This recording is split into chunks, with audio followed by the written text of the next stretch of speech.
Hi friends, welcome to Shri creations. ఈరోజు వీడియోలో 1 to 2 years baby frock cutting and stitching చూద్దామండి. దీనికోసం మెయిన్ ఫ్యాబ్రిక్ అండ్ లైనింగ్ రెండు కూడా 80 పాయింట్స్ తీసుకున్నాను నేను.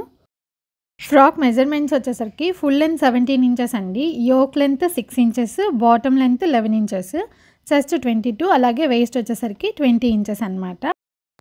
సో ఫస్ట్ నేను బాటమ్ పార్ట్ కట్ చేస్తున్నానండి. దీనికోసం నేను 24 ఇంచెస్ ఫ్యాబ్రిక్ని విడిగా కట్ చేశాను. అంటే 61 సెంటీమీటర్స్ ఉంటుంది 80 పాయింట్స్లో. సో ఈ 24 ఇంచెస్ ఏంటంటే మనకి బాటమ్ పార్ట్కి కావాలన్నమాట. సో బాటమ్ పార్ట్ లెంత్ వచ్చేసి మనకి 11 ఇంచెస్ కదా, దానికి 1 ఇంచ్ ఖర్చు యాడ్ చేసుకుంటే 12 ఇంచ్ అవుతుంది. ఫ్రంట్ అండ్ బ్యాక్ రెండు కావాలి కాబట్టి 24 ఇంచెస్ తీసుకున్నానండి. అండ్ విడ్త్ వచ్చేసరికి 33 ఇంచెస్ తీసుకున్నాను. ఇది ఎందుకంటే వేస్ట్ రౌండ్ వచ్చేసరికి మనకి 20 ఇంచెస్ ఉంటుంది. Front side 10, back side 10 divide చేసుకుంటే 10 into 3 అంటే 30 ఇంచెస్. బాక్స్ ప్లీటెడ్కి మనం ఇంటూ 3 తీసుకోవాలన్నమాట. అండ్ ఎక్స్ట్రా 3 ఇంచెస్ వచ్చేసి ఖర్చు కోసం అండి. ఈచ్ సైడ్ 1.5 ఇంచ్ వదులుకున్నాను అనమాట. సో టోటల్గా 33 ఇంచెస్కి కట్ చేశాను. ఈ 24 ఇంచెస్ లెంత్ ఉంది కాబట్టి ఫ్రంట్ అండ్ బ్యాక్ రెండింటికి వస్తుంది. ఇప్పుడు దీన్ని డబుల్ ఫోల్డ్ వేసుకొని మిడిల్కి కట్ చేసేసుకోవాలి. సో ఈ విధంగా మిడిల్కి కట్ చేసుకున్న తర్వాత 2 డిఫరెంట్ పార్ట్స్ వస్తాయి. ఒకటి ఫ్రంట్కి అలాగే ఒకటి బ్యాక్కి. ఇది మెయిన్ ఫ్యాబ్రిక్ కటింగ్ అయింది కదా, ఇప్పుడు లైనింగ్ ఫ్యాబ్రిక్ని కట్ చేసుకోవాలన్నమాట. మెయిన్ ఫ్యాబ్రిక్ లెంత్ మనకి 12 ఇంచెస్ ఉంది కదా, దానికంటే కూడా 1.5 ఇంచ్ లెంత్ తక్కువకి లైనింగ్ ఫ్యాబ్రిక్ని మనం కట్ చేసుకుంటాం. అండ్ విడ్త్ వచ్చేసరికి ఇది యాక్చువల్గా 34 ఇంచెస్ ఆర్ 34.5 ఉండింది. మనం మెయిన్ ఫ్యాబ్రిక్ 33 ఇంచెస్ తీసుకున్నాము. పెద్ద డిఫరెన్స్ ఏం లేదు కాబట్టి ఇలాగే ఉంచేసాను. అంటే లైనింగ్ ఫ్యాబ్రిక్ని వాష్ చేసిన తర్వాత కాటన్ లైనింగ్ విడ్త్ ఎలాగో తక్కువ ఉంటుంది కదా, సో 34.5 వచ్చింది. అండ్ లెంత్ మనం 10.5 ఇంచ్కి మార్క్ చేసుకొని ఫ్రంట్ అండ్ బ్యాక్ రెండింటికి కూడా లైనింగ్ ఫ్యాబ్రిక్ని కూడా కట్ చేసుకున్నాం. బాటమ్ పార్ట్ వరకు ఫినిష్ అయింది ఇంతవరకు. నెక్స్ట్ మనం బాడీ పార్ట్ కటింగ్ ఎలాగనే చూద్దాం. ఫస్ట్ నేను లైనింగ్ ఫ్యాబ్రిక్ని 4 ఫోల్డ్ వేసి ఎడ్జెస్లో ఈవెన్గా ఉండేలాగా కట్ చేసుకున్నాను. యోక్ పార్ట్ లెంత్ వచ్చేసరికి 6 ఇంచెస్ కదా, దానికి 1 ఇంచ్ ఖర్చు యాడ్ చేసుకొని 7 ఇంచెస్కి మార్క్ చేసుకోవాలి. సో లెంత్ వచ్చేసరికి 7 ఇంచెస్. అలాగే ఇక్కడ మనం షోల్డర్ వచ్చేసరికి 4 ఇంచెస్ తీసుకుంటాం అనమాట. ఇది చిన్నపిల్లలకి కామన్. 3.5 కూడా తీసుకోవచ్చు. మరీ సన్నగా ఉంటే కనుక, మీడియంగా ఉంటే 4 ఇంచెస్, కొంచెం ఫ్రీగా ఉండాలి కాబట్టి 4 ఇంచెస్ తీసుకోవాలి. అండ్ ఆర్మ్ హోల్ లెంత్ వచ్చేసరికి 3.5 ఇంచులకి మార్క్ చేస్తున్నాను. ఇంకొంచెం ఫ్రీగా ఉండాలంటే 4 అయినా తీసుకోవచ్చు, నో ప్రాబ్లం. సో ఇక్కడ ఆర్మ్ హోల్ లెంత్ నేనైతే 3.5కి మార్క్ చేసుకున్నాను. అండ్ తర్వాత చెస్ట్ రౌండ్ వచ్చేసరికి మనకి 22 ఇంచెస్. అందులో 4th పార్ట్ అంటే 5.5 ఇంచులు వస్తుంది. ఫ్రీగా ఉండాలంటే 6 ఇంచెస్ కూడా మార్క్ చేసుకోవచ్చు మనం. అండ్ ఎక్స్ట్రా 1.5 ఇంచ్ ఖర్చు కోసం మార్క్ చేసుకుంటున్నాను. వేస్ట్ రౌండ్ వచ్చేసరికి 20 ఇంచెస్ అండి. సో అందులో 4th పార్ట్ అంటే 5 ఇంచెస్కి మార్క్ చేసుకుంటున్నాను. ఇక్కడ కూడా మీరు ఫ్రీగా ఉండాలంటే ఇంకొక 1/2 ఇంచ్ వరకు కూడా మార్క్ చేసుకోవచ్చు ఎక్స్ట్రా. అండ్ 1.5 ఇంచ్ వచ్చేసరికి ఖర్చు కోసం మార్క్ చేసుకుంటున్నాను. ఇప్పుడు చెస్ట్ రౌండ్ని మార్క్ చేసాం కదా, ఆ మార్కింగ్ని టచ్ చేస్తూ ఆర్మ్ హోల్ కర్వ్ని వీడియోలో చూపిస్తున్న విధంగా డ్రా చేసుకోవాలి. తర్వాత చెస్ట్ మార్కింగ్ అలాగే వేస్ట్ మార్కింగ్ని కలుపుతూ లైన్స్ డ్రా చేసుకోవాలి. ఇప్పుడు మనం నెక్ మార్కింగ్ చూద్దాం. నెక్ షోల్డర్ వచ్చేసరికి మనకి 4 ఇంచెస్ తీసుకున్నాం కదా, నెక్ విడ్త్ వచ్చేసరికి 2 ఇంచెస్ తీసుకోవాలండి. తర్వాత ఫ్రంట్ నెక్ డీప్ వచ్చేసరికి 2.5 ఇంచ్కి మార్క్ చేసుకొని ఒక బాక్స్లో డ్రా చేసుకోవాలి. ఇది చిన్న సైజ్ కాబట్టి నేను హ్యాండ్తోనే డ్రా చేస్తున్నాను. మీరు కావాలంటే డైరెక్ట్గా నెక్ షేప్ అయినా డ్రా చేసేసుకోవచ్చు. నేనైతే బాక్స్లో డ్రా చేసి ఇందులో రౌండ్ షేప్ ఇస్తున్నాను. ఇది ఫ్రంట్ నెక్ మార్కింగ్ అనమాట. అండ్ తర్వాత బ్యాక్ నెక్ వచ్చేసరికి 2 ఇంచెస్కి మార్క్ చేసుకొని బ్యాక్ నెక్ డీప్ వచ్చేసరికి 2 ఇంచెస్ అండి. సో 2 ఇంచెస్కి మార్క్ చేసుకొని బ్యాక్ నెక్ కూడా రౌండ్ షేపే ఇచ్చేస్తున్నాను. తర్వాత షోల్డర్ డౌన్ 1/2 ఇంచ్కి మార్క్ చేసుకొని క్రాస్గా లైన్ని డ్రా చేసుకోవాలి. ఇక్కడ నేను 4 ఫోల్డ్ మీద మార్క్ చేశానంటే ఫ్రంట్ బ్యాక్ రెండు ఉన్నట్లు. బట్ నేను ఫస్ట్ అయితే ఫ్రంట్ వరకు కట్ చేస్తున్నాను. ఎందుకంటే బ్యాక్ సైడ్ హుక్ పెడతాం కాబట్టి కట్ చేసి వేరే పీస్ జాయిన్ చేయడం కంటే దీనిలోనే ఎక్స్ట్రా కట్ చేస్తాను. అది నేను చూపిస్తాను. ఫస్ట్ అయితే మనం ఫ్రంట్ పార్ట్ వరకు కట్ చేసుకుందాం.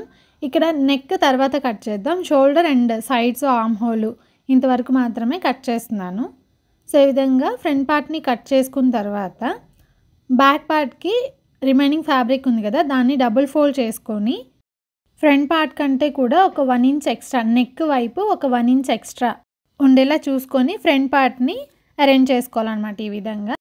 ఈ ఎక్స్ట్రా 1 ఇంచ్ మనం హుక్ పార్ట్ కోసం 1/2 ఇంచ్ ఖర్చులో పోతుంది. ఇంకొక 1/2 ఇంచ్ మనం ఓవర్లాప్ చేస్తాం కదా, ఒకదాని మీద ఒకటి పెట్టేస్తాం, దాని గురించి. అండ్ తర్వాత front part marking as it ఈస్గా బ్యాక్ పార్ట్ మీద కూడా మార్క్ చేసేసుకోవాలి.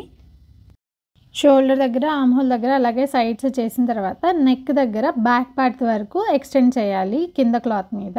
అండ్ అలాగే కింద వైపు నడుము దగ్గర 30 ఇంచ్ నుంచి 1 ఇంచ్ వరకు వీడియోలో చూపిస్తున్నట్లు స్లోప్ డ్రా చేసుకోవాలి. ఈ స్లోప్ రెండిటికి వర్తిస్తుంది, ఫ్రంట్ అండ్ బ్యాక్ రెండిటికి వర్తిస్తుంది అన్నమాట. ఈ విధంగా డ్రా చేసుకున్న తర్వాత ఫస్ట్ ఈ స్లోప్ మార్క్ చేసాం కదా, అది ఫ్రంట్ అండ్ బ్యాక్ సేమ్ కాబట్టి ఫస్ట్ దాన్ని కట్ చేసేసుకోవాలి. తర్వాత రిమైనింగ్ పార్ట్ని కూడా మనం మార్క్ చేసుకున్న దాని మీదనే కట్ చేసేసుకోవాలి. ఫైనల్గా నెక్ దగ్గర వచ్చేప్పటికి మాత్రం బ్యాక్ నెక్ని మాత్రమే బేస్ చేసుకొని మనం 2 పార్ట్స్ని కట్ చేయాలి ఫస్ట్. తర్వాత బ్యాక్ పార్ట్ నెక్ వైపు ఇక్కడ ఫోల్డింగ్ ఉందండి, ఆ ఫోల్డింగ్ని కట్ చేస్తున్నాను. ఇక్కడ హుక్ పెడతాం కాబట్టి మనకు ఓపెన్ సైడ్స్ ఉండాలి. తర్వాత బ్యాక్ పార్ట్ని రిమూవ్ చేసేసి ఫ్రంట్ ఆర్మ్ హోల్ షేప్ని డ్రా చేసుకోవాలి. తర్వాత ఫ్రంట్ నెక్ అలాగే ఆర్మ్ హోల్ కూడా కట్ చేసేసుకోవాలి. సో యోక్ పార్ట్ లైనింగ్ వరకు కటింగ్ అయింది. ఇప్పుడు యాజ్ ఇట్ ఈస్గా మెయిన్ ఫ్యాబ్రిక్ని కూడా లైనింగ్ని బేస్ చేసుకొని కట్ చేసుకోవాలి. సో కటింగ్ వరకు ఫినిష్ అయింది. ఇప్పుడైతే మనం స్టిచ్చింగ్ చూద్దామండి.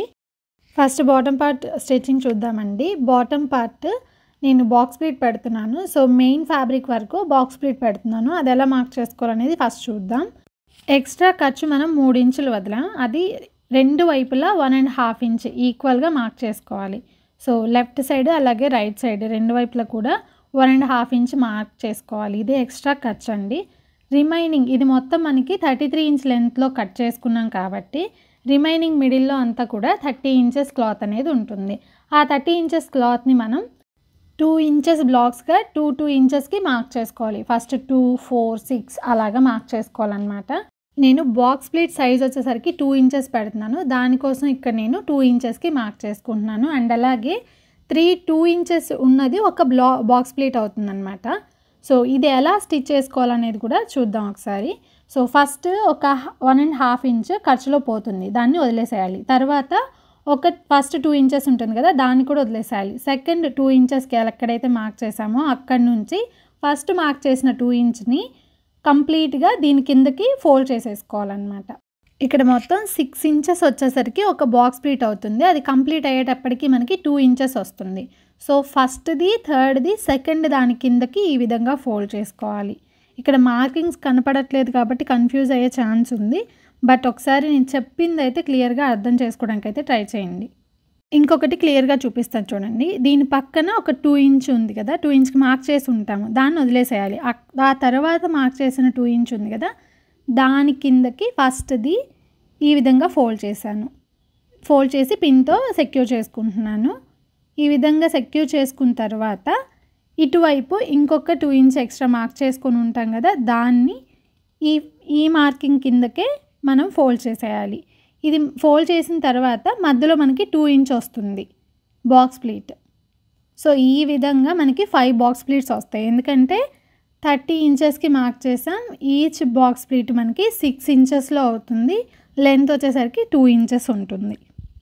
బాక్స్ ప్లీట్ లెంత్ మనం 2 ఇంచెస్ తీసుకున్నాం కదా, 5 బాక్స్ ప్లీట్స్ వస్తాయి. రిమైనింగ్ కూడా సేమ్ అలాగే ఫోల్డ్ చేసుకుంటున్నాను చూడండి. సో 5 బాక్స్ ప్లీట్స్ అంటే ఇంటూ 2 10 ఇంచెస్ వస్తుంది. ఎక్స్ట్రా 1.5 ఇంచ్ ఈచ్ సైడ్ పెట్టాం కాబట్టి ఇంకొక 3 ఇంచెస్ ఉంటుంది. టోటల్గా దీని లెంత్ మనకి ఇప్పుడు 13 ఇంచెస్ ఉంటుంది. సేమ్ ఇదే విధంగా బ్యాక్ సైడ్ కూడా ఇలాగే బాక్స్ ప్లీట్స్ పెట్టుకొని ఒక స్టిచ్ వేసేసుకోవాలి. ఈ విధంగా మెయిన్ ఫ్యాబ్రిక్ స్టిచ్చింగ్ అయిన తర్వాత లైనింగ్ ఎలా మార్క్ చేసుకోవాలనేది చూద్దాం. లైనింగ్ నేను నార్మల్ ప్రిల్స్ పెడుతున్నానండి. సో ఈచ్ సైడ్ ఫస్ట్ మనం ఎక్స్ట్రా మార్జిన్ ఉంది కదా ఖర్చు, దాన్ని మార్క్ చేసుకోవాలి 1.5 ఇంచ్కి. ఈ విధంగా మార్క్ చేసుకున్న తర్వాత మిడిల్లో అంతా కూడా నార్మల్గా మనం రెగ్యులర్గా పెట్టుకుంటాం కదా ప్రిల్స్, ఈ విధంగా ఫోల్డ్ చేసుకుంటూ ఎడ్జ్ వరకు ఒక 10 ఇంచెస్ రావాలి. మనకి వేస్ట్ లెంత్ రౌండ్ మొత్తం 20 ఇంచెస్ ఉంది కాబట్టి ఫ్రంట్ 10 బ్యాక్ 10 రావాలి. సో ఈ విధంగా అడ్జస్ట్ చేసుకుంటూ స్టిచ్ వేసేసాను చూడండి లైనింగ్స్కి. సో ఈ విధంగా లైనింగ్స్ స్టిచ్ చేసిన తర్వాత మెయిన్ ఫ్యాబ్రిక్ ఆల్రెడీ మనం స్టిచ్ వేసాం కదా, ఆ రెండింటిని ఒకదాని మీద ఒకటి నీట్గా అడ్జస్ట్ చేసుకొని లైనింగ్ని మెయిన్ ఫ్యాబ్రిక్ని కలుపుతూ ఒక స్టిచ్ వేసేసుకోవాలి. బ్యాక్ అండ్ ఫ్రంట్ రెండింటికి వేసేసుకున్నాను చూడండి. సో బాటమ్ పార్ట్స్ వరకు స్టిచ్చింగ్ కంప్లీట్ అయిపోయింది. ఇప్పుడు టాప్ పార్ట్ ఎలా స్టిచ్ చేసుకోవాలనేది చూద్దాం. ఇక్కడ నెక్ వరకు నేను ఇన్విజిబుల్ పైపింగ్ లాగా స్టిచ్ చేస్తున్నాను. సో ఫస్ట్ ఏంటంటే పైపింగ్ స్టిచ్ చేసుకొని పెట్టుకోవాలి. తర్వాత లైనింగ్ పార్ట్ మీద నెక్ చుట్టూ కూడా వీడియోలో చూపిస్తున్న విధంగా పైపింగ్ని ఈ విధంగా అడ్జస్ట్ చేసుకొని స్టిచ్ వేసేసుకోవాలి. ఇది ఫ్రంట్ పార్ట్ అండి. సేమ్ ఇదే విధంగా బ్యాక్ పార్ట్కి కూడా పైపింగ్ని నెక్ చుట్టూ అడ్జస్ట్ చేసుకొని స్టిచ్ వేసేసుకోవాలి. సో ఇక్కడ చూడండి ఫ్రంట్ పార్ట్కి నేను ఈ విధంగా స్టిచ్ చేస్తాను లైనింగ్కి. ఇప్పుడు మెయిన్ ఫ్యాబ్రిక్ రైట్ సైడ్ మీద లైనింగ్ ఫ్యాబ్రిక్ మీద మనం పైపింగ్ స్టిచ్ చేసాం కదా, అటువైపు పెట్టేసి ఇక్కడ పైపింగ్ స్టిచ్ చేసిన దగ్గర మనకు ఒక స్టిచ్ కనిపిస్తుంది. సేమ్ అదే స్టిచ్ మీద స్టిచ్ వేసుకుంటూ వెళ్ళామంటే నీట్ ఫినిషింగ్ వస్తుందన్నమాట. సేమ్ ఇలాగే బ్యాక్ సైడ్స్ కూడా రైట్ సైడ్ మీద పైపింగ్ స్టిచ్ చేసిన వైపు పెట్టేసి సేమ్ మనం వేసిన స్టిచ్ మీదనే ఒక స్టిచ్ వేసేసుకోవాలన్నమాట. బట్ బ్యాక్ సైడ్ ఇక్కడ ఏంటంటే హుక్ పార్ట్ దగ్గర నేను ఇక్కడే రివర్స్ చేద్దామని చెప్పేసి ఒక 1/2 ఇంచ్ మేర స్టిచ్ వేస్తున్నానండి. మళ్ళీ చూపిస్తున్నాను. ఇక్కడ 1/2 ఇంచ్ ఓపెన్ సైడ్స్ దగ్గర 1/2 ఇంచ్ స్టిచ్ వేసుకోవాలి back side. So front part వేసేసాను. నెక్ చుట్టూ కూడా చిన్న చిన్న కట్స్ ఇచ్చేసి లైనింగ్ పార్ట్ని రివర్స్ చేసేసుకోవాలి. ఈ విధంగా రివర్స్ చేసుకున్న తర్వాత నెక్ చుట్టూ ఒక స్టిచ్ వేయాలి. అలాగే లైనింగ్ని మెయిన్ ఫ్యాబ్రిక్ని కలుపుతూ స్టిచ్ వేసేసుకోవాలి. తర్వాత బ్యాక్ పార్ట్ కూడా నెక్ చుట్టూ చిన్న చిన్న కట్స్ ఇచ్చేయాలి. ఇలా హుక్ పట్టీ సైడ్ ఒక 1/2 ఇంచ్ స్టిచ్ వేసాం కదా, అటు సైడ్ స్ట్రైట్ ఉంది కాబట్టి మనం దాన్ని కట్ చేయక్కర్లేదు. బట్ కార్నర్లో వీడియోలో చూపించాను కదా అలా కట్ చేసుకోవాలి. ఎందుకంటే రివర్స్ చేసుకున్నప్పుడు పైపింగ్ కూడా ఉంది కాబట్టి అక్కడ షేప్ నీట్గా రావాలి అని అంటే ఆ విధంగా కట్ చేసుకోవాలి. తర్వాత నెక్ చుట్టూ స్టిచ్ వేసేసి లైనింగ్ని మెయిన్ ఫ్యాబ్రిక్ని కలుపుతూ స్టిచ్ వేసేసుకోవాలి. సో ఫ్రంట్ అలాగే బ్యాక్ రెండింటిని కూడా జాయిన్ చేసాము. ఇప్పుడు ఏంటంటే బ్యాక్ పార్ట్ మనం ఎక్స్ట్రా 1 ఇంచ్ మార్క్ చేసుకున్నాం కదా, అది స్టిచ్చింగ్లో ఈచ్ సైడ్ 1/2 ఇంచ్ నుంచి కొంచెం ఎక్స్ట్రా పోయి ఉంటుంది.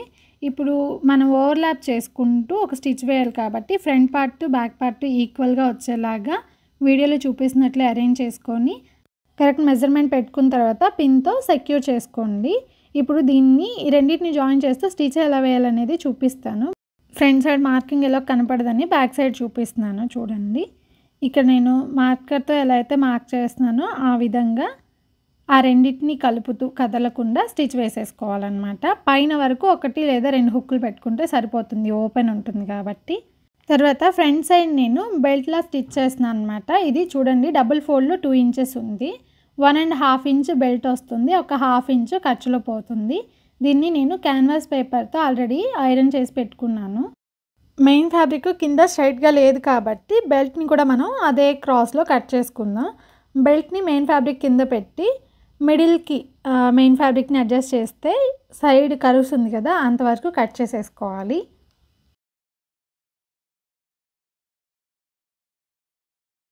ఇప్పుడు ఎలా స్టిచ్ చేయాలో చూద్దాం. ఇక్కడ డబుల్ ఫోల్డ్ ఉంది కదా, ఒక ఫోల్డ్ పైకి లేపేసి మధ్యలో ఫోల్డింగ్ ఉంది కదా డైరెక్ట్గా అక్కడ స్టిచ్ వేసుకోగలిగితే వేయండి. లేదు కదులుతుంది అంటే ఫస్ట్ బాటంలో ఒక స్టిచ్ వేయండి, ఒక లేయర్ మీద స్టిచ్ వేసేసుకోండి. తర్వాత క్యాన్వాస్ షీట్ దగ్గర ఫోల్డ్ చేసి ఉన్నాం కదా ఆ ఫోల్డింగ్ దగ్గర ఒక స్టిచ్ వేసుకోవాలి. లోపల మనం స్టిచ్ వేస్తే ఏంటంటే పైకి ఫినిషింగ్ నీట్గా కనిపిస్తుంది. సో ఆ విధంగా స్టిచ్ వేసుకున్న తర్వాత మళ్ళీ పైన ఇవే కర్వ్ దగ్గర జాయిన్ చేస్తూ స్టిచ్ వేసేసుకోవాలి.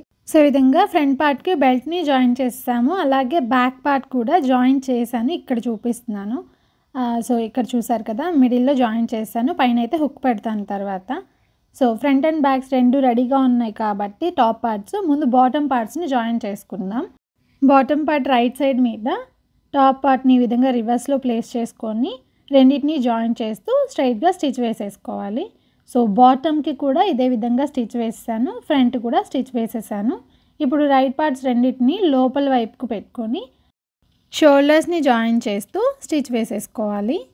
ఈ విధంగా షోల్డర్స్ని జాయిన్ చేశాను. ఆర్మ్ హోల్ లైన్ ఉంది కదా దాని ఫినిషింగ్ కోసం క్రాస్ పట్టీని కట్ చేసుకొని చుట్టూ జాయిన్ చేస్తూ ఒక స్టిచ్ వేసుకోవాలి. తర్వాత రివర్స్ చేసుకోవాలి. ఒకవైపు నేను రివర్స్ చేశాను, ఇంకోవైపు ఎలా రివర్స్ చేయాలో చూద్దాం. ఈ క్రాస్ పట్టీని జాయిన్ చేసిన తర్వాత చిన్న చిన్న కట్స్ ఇచ్చేసి దాన్ని వీడియోలో చూపిస్తున్నాను చూడండి. ఈ విధంగా డబుల్ ఫోల్డ్ చేసుకొని ఆ ఫోల్డింగ్ మీద స్టిచ్ వేసేసుకోవాలి ఆర్మ్ హోల్ చుట్టూ. ఈ విధంగా 2 సైడ్స్ ఫినిష్ అయిపోతుంది. ఇప్పుడు మనం సైడ్స్ ఎలా జాయిన్ చేసుకోవాలనేది చూద్దాం. ఇక్కడ రైట్ సైడ్స్ ఎండ్ వీడియోలో చూపిస్తున్నట్టు లోపలికి ఫోల్డ్ చేసుకోవాలి. ఇక్కడ ఎక్స్ట్రా మార్జిన్ మనం 1.5 ఇంచ్ వదిలాం కదా, ఆ 1.5 ఇంచ్ వేస్ట్ లైన్ వరకు డబుల్ స్టిచ్తో ఎండ్ చేసి తర్వాత లైనింగ్ ఫ్యాబ్రిక్ రెండింటిని కింద వైపు అలాగే పైన వైపు పక్కకి నెట్టేసేయాలి. ఈ విధంగా లైనింగ్ ఫ్యాబ్రిక్ రెండింటిని పక్కకి పెట్టేసిన తర్వాత మెయిన్ ఫ్యాబ్రిక్ మీద అదే 1.5 ఇంచ్ దగ్గర డబుల్ స్టిచ్తో స్టార్ట్ చేసి ఎండ్ వరకు ఒక స్టిచ్ వేసేసుకోవాలి. దాని పక్కన ఇంకో 1/2 ఇంచ్ గ్యాప్తో ఇంకొక స్టిచ్ కూడా వేసుకోండి. తర్వాత కింద వైపు లైనింగ్ ఫ్యాబ్రిక్ని ఈ విధంగా అరేంజ్ చేసుకొని దాని మీద మెయిన్ ఫ్యాబ్రిక్ని వీడియోలో చూపిస్తున్నట్లు క్రాస్గా పెట్టుకోండి కొంచెం. తర్వాత పైన వైపు లైనింగ్ ఫ్యాబ్రిక్ని యాజ్ టీజ్గా లైనింగ్ మీద అరేంజ్ చేసి 1.5 ఇంచ్తో స్టార్ట్ చేసి స్టిచెస్ వేసుకోవాలన్నమాట సైడ్స్. ఈ విధంగా స్టిచెస్ వేసేసానండి. తర్వాత లైనింగ్ ఫ్యాబ్రిక్ని బాటంలో డబుల్ ఫోల్డ్ చేసుకొని స్టిచ్ కూడా వేసేసాను. ఇప్పుడు మెయిన్ ఫ్యాబ్రిక్ కూడా మీకు కావాలంటే అలాగే స్టిచ్ వేసుకోవచ్చు. బట్ నేను ఇక్కడ సైడ్ ఫ్యాబ్రిక్ మిగిలింది కదా మనం బాటమ్ పార్ట్ కట్ చేసినప్పుడు, ఆ ఫ్యాబ్రిక్ని జాయింట్స్ వేసుకొని చుట్టూ బెల్ట్ వేస్తున్నానండి. ఇక్కడ కింద వైపు నేను 1.5 ఇంచ్ బెల్ట్ వేస్తున్నాను. ఇలా వేస్తే రెడీమేడ్ లుక్ వస్తుంది అనమాట, నీట్ ఉంటుంది ఫినిషింగ్. సో 1.5 ఇంచ్ క్యాన్వాస్ పేపర్ని ఈ మెయిన్ క్లాత్ మీద స్టిక్ చేసుకున్నాను, ఐరన్ చేసేసుకున్నాను. ఈచ్ సైడ్ 1/2 ఇంచ్ ఎక్స్ట్రా ఖర్చు ఉంది. ఆ ఖర్చుని ఈ మెయిన్ ఫ్యాబ్రిక్ మీద రివర్స్లో పెట్టుకొని 1/2 ఇంచ్ ఖర్చు చుట్టూ స్టిచ్ వేసేయాలి. తర్వాత రివర్స్ చేసేసుకొని ఆ బెల్ట్ ఎడ్జ్లో ఒక స్టిచ్ వేసుకోవాలి చుట్టూ. సో బెల్ట్ని ఈ విధంగా అటాచ్ చేసుకోవాలండి. చూడండి ఎంత నీట్ ఫినిషింగ్ ఉంటుందో, రెడీమేడ్ లుక్లో ఉంటుంది. తర్వాత మిడిల్లో బెల్ట్ పెట్టాం కదా, దాని మీద మెయిన్ ఫ్యాబ్రిక్తో చిన్న బావ్ చేశాను. దాన్ని స్టిచ్ చేసుకోవాలి మనకి నచ్చిన యాంగిల్లో. బావ్ స్టిచ్ చేసిన తర్వాత ఫైనల్ లుక్ అయితే ఇలా ఉంటుందండి. సో ఇదండి ఈరోజు వీడియో. మీకు కనుక నా వీడియోస్ నచ్చినట్లయితే లైక్ చేయండి, షేర్ చేయండి, అండ్ అలాగే మన ఛానల్ని ఎవరైనా కొత్తగా చూస్తుంటే కనుక తప్పకుండా సబ్స్క్రైబ్ చేసుకోండి. మళ్ళీ నెక్స్ట్ వీడియో కలుద్దాం. Until then bye.